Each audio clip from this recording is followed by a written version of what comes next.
अब हम देखेंगे हमारे next example, that is example number 3। क्या बोल रखे हैं कि सॉल्व करो डिफरेंशियल इक्वेशन को, जो कि इक्वेशन दे रखी है ये।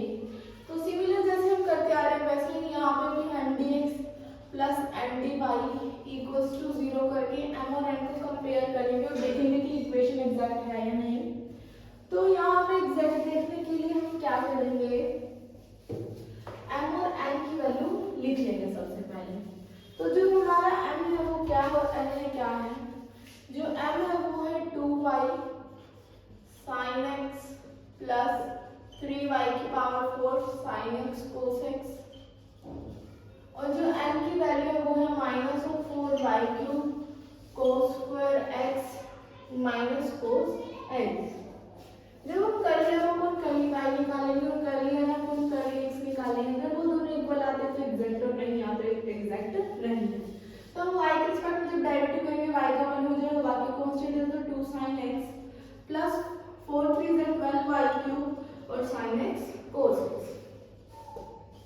अब यहाँ पे x के रिस्पेक्ट में जब करेंगे तो 4y क्यूब तो कांस्टेंट ही है, पावर आगे पावर में से एक x, और cos x का जब हम डायरेक्ट करेंगे तो माइनस ऑफ sin x, फिर माइनस cos का क्या होता है माइनस ऑफ sin x। तो यहाँ पे जब हमने सॉल्व किया 4 2 या 8 minus y cube cos x sin x plus sin x। तो यहाँ पे जब हम देखते हैं तो ये दोनों इक्वल नहीं है। अगर ये दोनों इक्वल नहीं है तो इसका मतलब क्या हुआ हमारा कि इक्वेशन है, so the equation is not exact. अगर इक्वेशन एग्जैक्ट नहीं है तो हम इसका इंटीग्रेटिंग फैक्टर निकालेंगे। यहाँ पे इक्वेशन हमारी होमोजीनियस नहीं है, एक्स वाई के टर्म में नहीं है, तो हम इस वाले एक्सरसाइज का कांसेप्ट लगाएंगे जो कि हमें कहता है कि curly M upon curly Y minus curly N upon curly X upon N की वैल्यू निकालेंगे जो कि एक्स के टर्म में आनी चाहिए। Curly M upon curly Y और curly N upon curly X की वैल्यू यहाँ पे पुट करते हैं जो कि है 2 sin x plus 12y cube sin x cos x minus यहाँ पे माइनस है, तो हम यहाँ पे क्या करेंगे,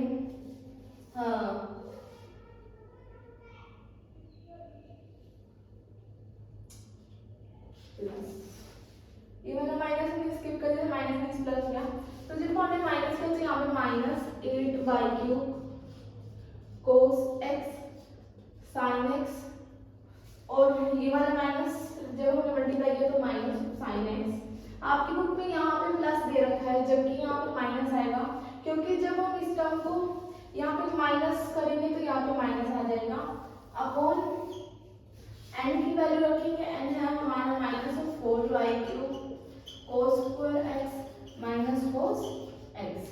अब देखो 2 sin x में से sin x गया तो क्या हो गया यहाँ पे sin of x plus 12 minus 8 गया 4y cube sin x cos x upon minus of 4y cube cos x cos square x minus cos x।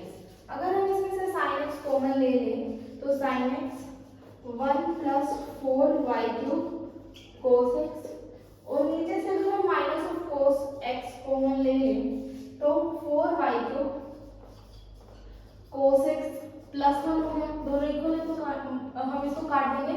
sin upon cos क्या होता है हमारा टेंजेंट, और यहाँ पे माइनस है तो माइनस ऑफ टेंजेंट x। तो ये जो हमारी टर्म है वो किसकी टर्म फॉर्म में आ गई, x की फॉर्म में आ गई।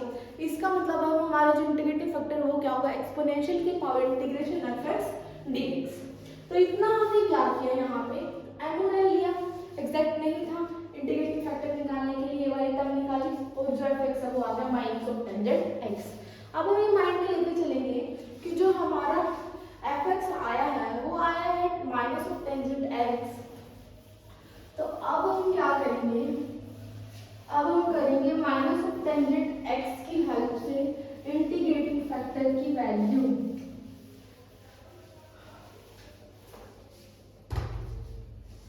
इंटीग्रेटिंग फैक्टर हमारे पास क्या आ गया, f of x dx minus of tangent x dx। इसका इंटीग्रेशन हमारा क्या होता है, log of cos x minus already है तो माइनस लगाने की जरूरत नहीं, क्योंकि माइनस माइनस प्लस हो गया। तो हम अब अगर टेंजेंट एक्स होता है तो उसका माइनस ऑफ log cos होता है, और अगर माइनस दे ही रखा तो माइनस माइनस प्लस हो जाता है, that is log cos x। अब एक्सपोनेंशियल से log 1 हो जाता है तो cos x आ गया। तो जो हमारे पास इंटीग्रेटिंग फैक्टर है वो आ गया हमारा क्या, cos x। ठीक है, अब हमारे पास इंटीग्रेटिंग फैक्टर cos x आ गया है, तो अब हम क्या करेंगे, cos x के साथ किस इक्वेशन में मल्टीप्लाई करेंगे और ये दिखाएंगे कि जो इक्वेशन है वो कैसी है, हमारी एग्जैक्ट है।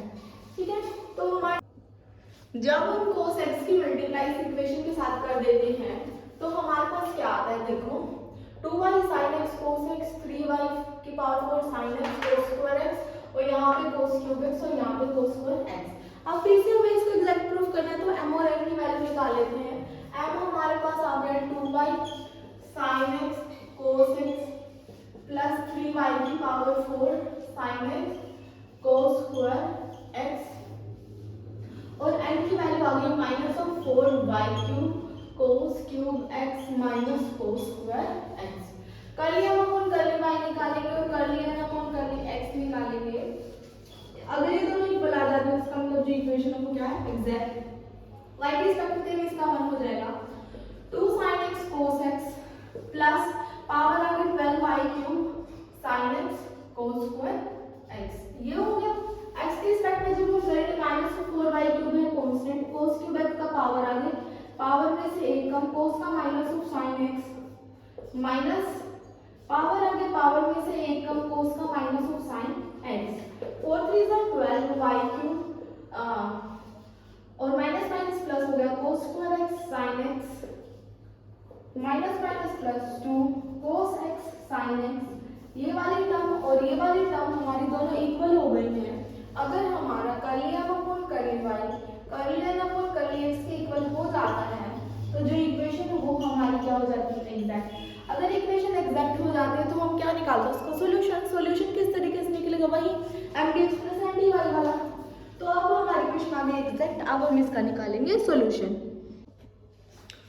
देखो इसका सॉल्यूशन कैसे होगा, इंटीग्रेशन mdx जहाँ पे y कांस्टेंट है plus m not containing x dy equal to integrating constant c। m की वैल्यू रख लेते हैं, m हमारे पास ये है 2y sin x cos x dx कर लेते हैं प्लस इंटीग्रेशन अलग अलग लिख रही हूँ मैं दोनों को अभी 3y की power 4 sin x cos square x dx minus में n जो कि x को कंटेन करता है, यहाँ पे भी x है यहाँ पे भी x है तो 0 इक्वल टू c। ठीक है, अब 2y यहाँ पे y कांस्टेंट है, y कांस्टेंट है, 2y कांस्टेंट है तो हम क्या कर लेते हैं, यहाँ पे बाहर लिख लेते हैं 2y को। यहाँ पे 3y की पावर कांस्टेंट है तो यहाँ पे 3y की पावर 4 को बाहर लिख सकते हैं। देखो ये आप नोटबुक में तो नेक्स्ट स्टेप में ही करेंगे, अलग अलग करके डायरेक्ट नहीं लिखना, हर एक स्टेप के मार्क्स होते हैं आपके, तो उस तरीके से करेंगे। अब वैसे तो आपने सीख ही रखा है कि integration of sin x cos x dx कैसे होता है और इसका कैसे होता है, फिर भी मैं आपको रफ में करके बता रही हूँ किस तरीके से होगा। ये मान लो पार्ट है आपका 1 और ये है 2, मैं 1 और 2 दोनों का करके बता रही हूँ। फर्स्ट पार्ट का जो इंटीग्रेशन है वो किस तरीके से होगा, sin x और cos x dx आपका दे रखा है, और जो पार्ट 2 है वो आपका क्या है, यहाँ पे sin x cos square x dx। ठीक है, हम क्या करेंगे, यहाँ पे cos x को t पुट करो, cos x को t पुट कर लो, इसका डिफरेंशिएशन करेंगे तो क्या होगा, minus of sin x dx equal to dt। x के रिस्पेक्ट में हमने डिफरेंशिएशन किया है तो यहाँ से हमें तो sin x dx की वैल्यू चाहिए तो माइनस को ले जाते हैं, तो sin x dx की वैल्यू क्या गई, माइनस ऑफ dt। हमने cos x की वैल्यू अपनी तरफ से t पुट करी, sin x dx की माइनस ऑफ dt आ गई। तो अब हम क्या करें, cos x की वैल्यू हमने ली है t, sin x dx की वैल्यू है माइनस ऑफ dt। अब हमारे पास ये टर्म है, हमें इसका इंटीग्रेशन करना है, तो t का इंटीग्रेशन क्या होगा, t स्क्वायर अपॉन 2। ठीक है, इसका इंटीग्रेशन आ गया। t की वैल्यू हमने क्या पुट करी थी, cos, तो minus of cos square x upon 2। इसका मतलब जब हम फर्स्ट पार्ट को सॉल्व करेंगे इस वाले पार्ट को, तो हमारा क्या आएगा, minus of cos square x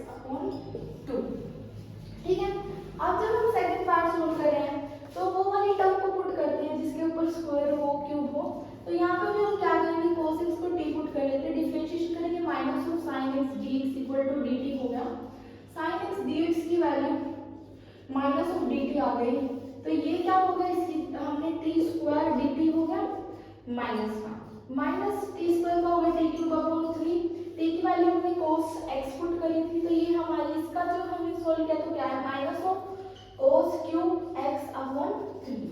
ठीक है, तो इस तरीके से पार्ट 1 का इंटीग्रेशन हुआ, पार्ट 2 का इंटीग्रेशन हुआ। ठीक है, अब तो हमने इंटीग्रेशन सॉल्व कर लिया, ये तो हमने 12th क्लास में बहुत ज्यादा कर लिया है, 12th में इंटीग्रेशन सॉल्व करना, आप थोड़ा सा भूल गए हो तो मैंने आपको याद दिला, तो इस तरीके से इंटीग्रेशन कर लिया हमने सॉल्व। ज्यादातर ऐसे इंटीग्रेशन नहीं आएंगे आपको, थोड़ा सा अलग लगा होगा लेकिन फिर भी आने तो चाहिए आपको, क्योंकि आपने कर रखे पहले। तो ये हो गई आपकी वैल्यू 2y इंटू ये, इसको सॉल्व करके ये आया था, तो प्लस 3y की power 4 into minus of cos cube x upon 3 हो गया, और माइनस आ जाएगा बाहर 2y cos square x upon 2 से 2 कैंसिल, प्लस 3 से 3 कैंसिल, प्लस बाहर माइनस y की power 4 cos cube x equal to integration constant c minus of y cos square x minus of y की power 4 cos cube x equal to c, and this is our required solution.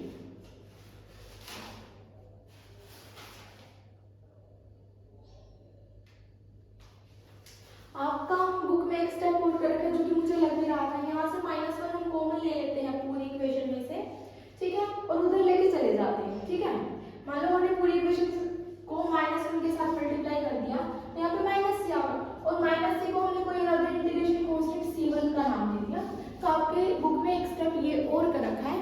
ठीक है, तो आप ना भी करें तो भी कोई फर्क नहीं पड़ता। तो this is our required result of example number 3। हमने इस क्वेश्चन में क्या किया है, सबसे पहले हमने किया कि इक्वेशन एग्जैक्ट थी या नहीं थी, फिर इसलिए हमने इंटीग्रेटिंग फैक्टर निकाला इस वाली एक्सरसाइज के तरीके से। इंटीग्रेटिंग फैक्टर निकालने के बाद हमने की मल्टीप्लाई करने के बाद हमने क्या किया, इसको फिर से एग्जैक्ट प्रूफ किया, फिर उसका सॉल्यूशन निकाला। इस वाले क्वेश्चन में आपको लग सकता है थोड़ा इंटीग्रेटिंग फैक्टर निकालते हुए भी जो एक्सपोनेंशियल की पावर करते हैं तो टेंजेंट वगैरह की फॉर्म में आता है, तो आपको वो इंटीग्रेशन याद ना हो, और ये वाला इंटीग्रेशन, तो ये वाला क्वेश्चन क्या करेंगे आप 2-3 बार करके देख लेंगे, फिर आपको समझ आएगा अच्छे से। तो ये था आपका example number 3। Thank you guys for watching my video, please do like and subscribe to my channel. Thank you so much.